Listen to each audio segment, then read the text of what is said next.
નમસ્કાર મિત્રો, જય બજરંગબલી કી જય માતાજી।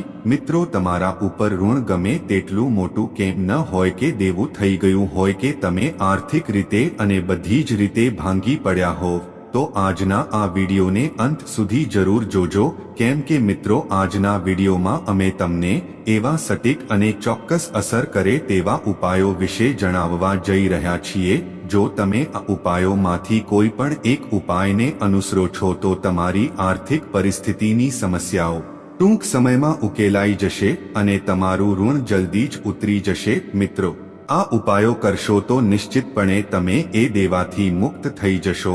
મિત્રો, કોઈ પણ વ્યક્તિના માથા પર કર્જ રહેવાથી જીવન મુશ્કેલ બની જાય છે। દેવું મુક્ત જીવન એ સૌથી સુખી જીવન છે અને લોન લેવી જેટલી સરળ હોય છે તેટલી જ વાર તેને ભરવી અઘરી બની જાય છે અને લોનના હપ્તાઓ ચૂકવવામાં આખી જિંદગી નીકળી જાય છે। લોન લેવી વ્યક્તિ માટે જેટલી સહેલી છે તેટલી ભરવી પણ વ્યક્તિ માટે મોટી સમસ્યા હોય છે। મિત્રો, આ જ કારણે દેવામાં ડૂબેલો કોઈ પણ વ્યક્તિ હંમેશા ચિંતિત રહે છે અને લોનના કારણે તેને પોતાને અને તેના આખા પરિવારને દુઃખ ભોગવવું પડતું હોય છે। દેવું, આર્થિક તંગી અને પારિવારિક વિખવાદના કારણે બદનામીનો સામનો કરવો પડે છે। તેથી દેવામાં ડૂબેલો વ્યક્તિ પોતાના અને તેના પરિવાર માટે મુસીબત બની જાય છે। એટલે જ લોન લેતી વખતે આ બધી સમસ્યા વિશે ધ્યાન રાખવું જરૂરી બની જાય છે, નહીં તો તમારે આનો સામનો કરવો અશક્ય લાગે છે।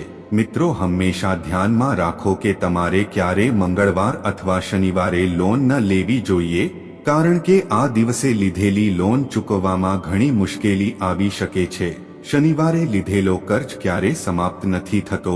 શનિવારના દિવસે લોન માટે અરજી કરશો નહીં અને લોનના દસ્તાવેજો પર હસ્તાક્ષર પણ ન કરવા જોઈએ। મિત્રો, ચર લગ્ન જેમ કે મેષ, કર્ક, તુલા અને મકરમાં લોન લેવાથી વ્યક્તિ દેવામાં ઉતરી જાય છે, પરંતુ ચર લગ્નમાં લોન ન આપવી। લોન લેતી વખતે ચર લગ્નમાં 5મા અને 9મા ઘરમાં સુગ્રહ અને 8મા સ્થાનમાં કોઈ ગ્રહ ના હોય, નહીં તો દેવું વધતું જ રહેશે। મિત્રો, 8મો અંક શનિનો માનવામાં આવે છે, તેથી 8, 1, 7 અને 26 તારીખે ક્યારે લોન ન લેવી, કેમ કે આ તારીખોએ લીધેલી લોનને કારણે તમારું જીવન મુશ્કેલ બની જાય છે। મિત્રો, તમે જે દસ્તાવેજી કાગળો ઉપર અરજી કરો છો તે અરજી પર કાળી શાહીથી ક્યારે પણ સહી ન કરો, કેમ કે તે અશુભ માનવામાં આવે છે। આવી લોન તમને જલ્દી હપ્તાઓ ભરવામાંથી છોડશે નહીં।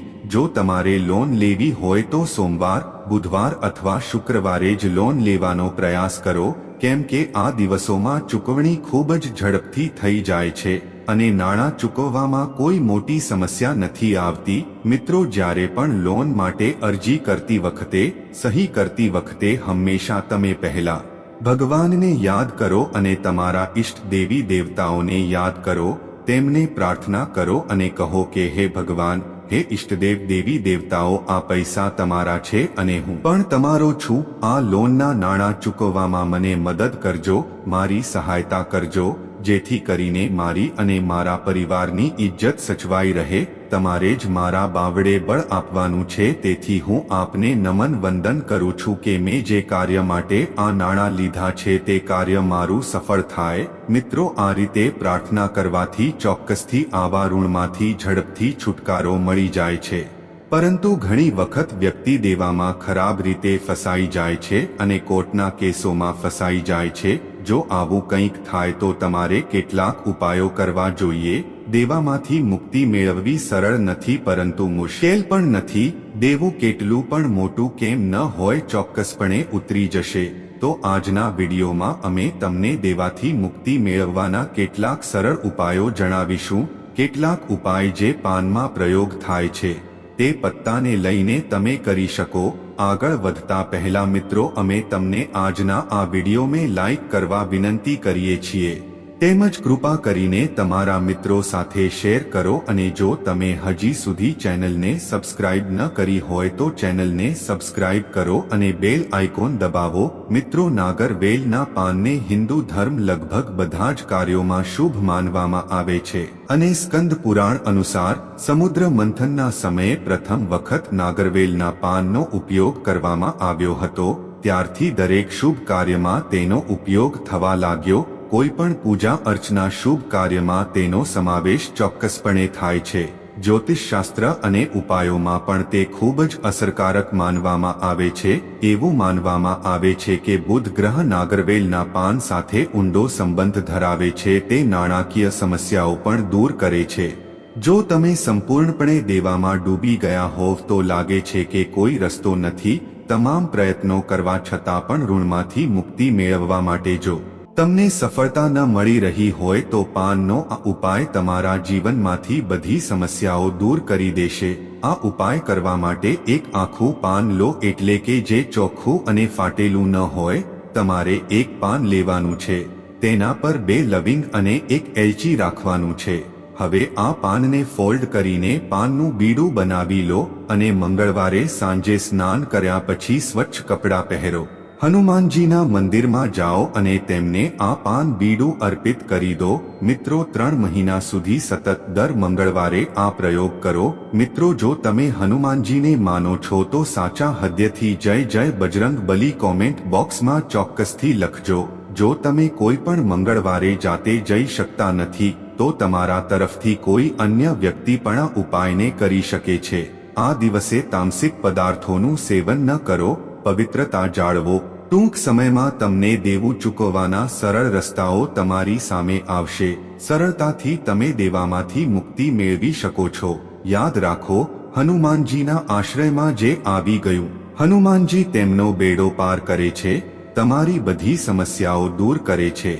હવે એક બીજો ઉપાય છે. ઘણી વખત એવી પરિસ્થિતિઓ સર્જાય છે કે લોન લીધા પછી ભરવી મુશ્કેલ બને છે. આવક સાથે પૈસા બચતા નથી. ન તો તેને પૂરતા પૈસા મળે છે અને ન તો તેના કામમાં આવતી અડચણો દૂર થાય છે. જ્યારે કોઈ સંકટ આવે છે ત્યારે તે ઘણીવાર તેના 4 મિત્રોને પોતાની સાથે લઈ જાય છે. તે જ ક્ષણે તેની નોકરી અને વ્યવસાયમાં સમસ્યાઓ ઊભી થવા લાગે છે. ધન ક્યાંક અટકી જાય છે. શુભ કાર્યમાં અડચણો આવે છે. સંબંધીઓ મોં ફેરવે છે. એવું લાગે છે કે તમે ચારે બાજુથી ઘેરાયેલા છો. તો એક નાનકડો ઉપાય અજમાવો. મિત્રો, ઉપાય માટે પણ તમારે એક નાગરવેલનું પાન લેવાનું છે, પણ આખું તાજું અને લીલું હોવું વધુ શ્રેષ્ઠ છે. યાદ રાખો, પાન ક્યાંથી પણ ફાટેલું ન હોવું જોઈએ. પાનની લીસી બાજુ નીચે કરો અને બીજી બાજુ ઉપર કરો અને ખરબચડી બાજુ 2 લવિંગ મૂકો. હવે કાળજીપૂર્વક બંને હાથમાં ઉપાડો અને વહેતા પાણીમાં તરતા મૂકો. હાથ જોડીને ભગવાનને પ્રાર્થના કરો કે તમારા કામમાં જે પણ અડચણો આવી રહી છે, તમારા જીવનમાં જે પણ મુશ્કેલીઓ આવી રહી છે, તે આ પાનના પત્તા સાથે ધોવાઈ જાઓ. તે વહેતું પાણી તમારી બધી સમસ્યાઓ પોતાની સાથે લઈ જશે અને ટૂંક સમયમાં મુશ્કેલીઓ દૂર થઈ જશે. તમને તમારા કાર્યમાં સફળતા મળવા લાગશે. દરેક સંકટમાંથી બહાર નીકળવાનો માર્ગ દેખાવા લાગશે. આ એક ખૂબ જ અસરકારક ઉપાય છે. ચોક્કસ અજમાવી જુઓ. અને મિત્રો, એક વધુ ઉપાય જે તમે નવરાત્રી દરમિયાન કરી શકો છો. જો તમારું દેવું વધી રહ્યું છે તો તમે નવરાત્રી દરમિયાન જેટલા દિવસ થઈ શકે તેટલા દિવસ રોજ એક પાનના પત્તા પર રીમ લખીને માં દુર્ગાને અર્પણ કરો.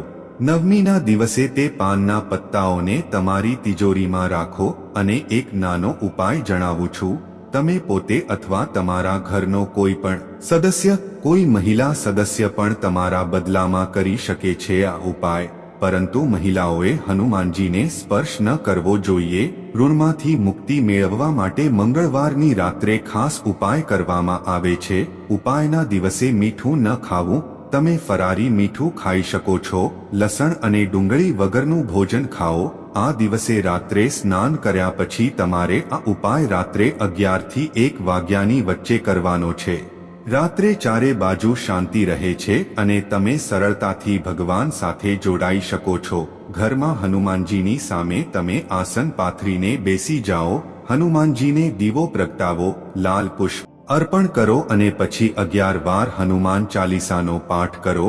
તમારે ઓછામાં ઓછા 11 મંગળવાર સુધી આ નિયમિત રીતે કરવું પડશે. આમ કરવાથી પણ તમને દરેક સમસ્યામાંથી ઝડપથી છુટકારો મળશે. મિત્રો, આ ઉપાય અઠવાડિયામાં એક વાર મંગળવારના રોજ 11 મંગળવાર સુધી કરવાનો છે. આ ઉપાય માત્ર રાત્રે 11 થી 1 વાગ્યાની વચ્ચે જ કરવાનો છે અને જલ્દી જ તમે કર્જમાંથી મુક્ત થઈ જશો. પુરુષોએ મંગળવારના દિવસે દક્ષિણમુખી હનુમાનજીને સિંદૂર અર્પણ કરે. મહિલાઓએ લાલ ફૂલ અર્પિત કરવા જોઈએ. ઘરમાં શંખ અવશ્ય વગાડો. દેવાથી મુક્તિ માટે ભગવાનને પ્રાર્થના કરવી આ એક સરળ પણ ખૂબ જ અસરકારક ઉપાય છે. તમે ઋણ મુક્તિ માટે કેટલાક અન્ય ઉપાયો પણ કરી શકો છો. તમે ઋણ મોચન મંગલ સ્તોત્રનો પાઠ કરો અથવા કનકધારા સ્તોત્રનો નિયમિત પાઠ કરો તો પણ તમને કરજોથી રાહત મળશે. તમને દેવાની સમસ્યામાંથી મુક્તિ મળશે અને તે તમને પરેશાન કરશે નહીં. આ ઉપાયોની સાથે મહેનત અને નિયમિતતા તમને તમારા કર્જ ચૂકવવામાં ઘણી મદદ કરે છે. તમારે મંગળવારના દિવસે ભલે ઓછું તો ઓછું પણ તમારે દેવું ચૂકવવાનો પ્રયત્ન કરવો જોઈએ. થોડું થોડું કરીને નિયમિત રૂપથી જો તમે દેવું ચૂકવશો તો તમને તે સરળ રહેશે. ભલે તે નાની રકમ હોય, પરંતુ ચૂકવણી કરવી. તો મિત્રો, આજના વિડીયોમાં આટલું જ છે. તો મિત્રો, જો તમને આજનો આ વિડીયો પસંદ આવ્યો હોય તો વિડીયોને લાઈક, શેર કરો અને ચેનલને પણ સબસ્ક્રાઇબ કરો. સાથે જ બેલ આઇકોન દબાવો જેથી તમને આવનારા દરેક વિડીયોની માહિતી સૌ પહેલા મળી રહે. તો મિત્રો, ફરી મળીશું એક નવા વિડીયોમાં. ત્યાં સુધી આપ સૌ કુશળ મંગળ રહો અને ભગવાન માતાજી આપ દરેક મિત્રોની મનોકામના પૂરી કરે તેવી પ્રાર્થના. જય માતાજી. હર હર મહાદેવ.